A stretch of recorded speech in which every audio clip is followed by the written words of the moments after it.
الرحمن علم القرآن خلق الإنسان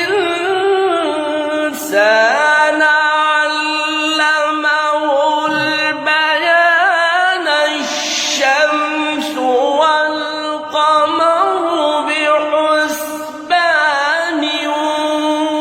والنجم والشجر يسجدان. एक और है इसका, वो इस तरह है कि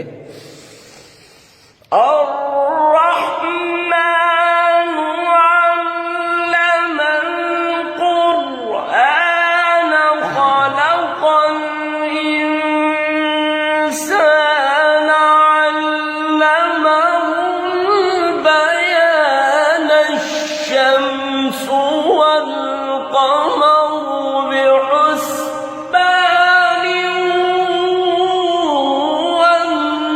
والنجم والشجر يسجدان. هكذا पढ़ेंगे आप इसका, कोशिश करके पढ़े जोर लगा के. الرحمن علم القرآن خلق الإنسان.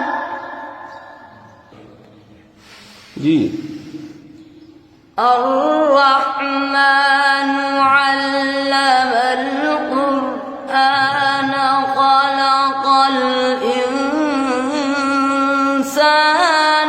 علمه البيان.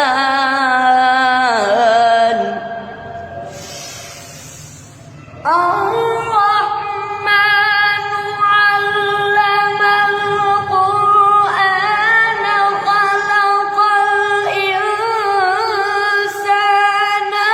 علمه البيان. ما شاء الله. الرحمن علم القرآن خلق الإنسان علمه البيان. الرحمن علم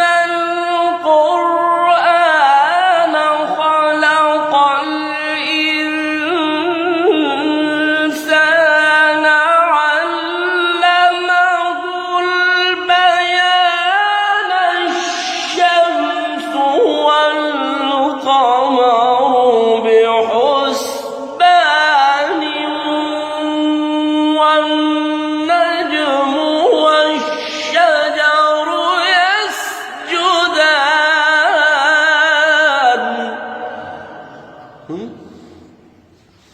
इसको कॉपी करो ना, इसको करो जी मौली अंत.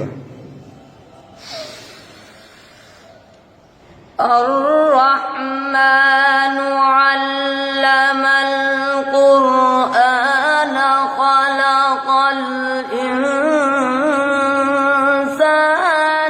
علمه البيان.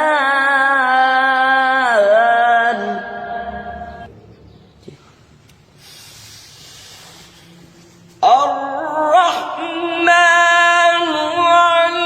علم القرآن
والضحى والليل إذا ما سجى कोई बात नहीं यार दोबारा पढ़ने से नोट नहीं किया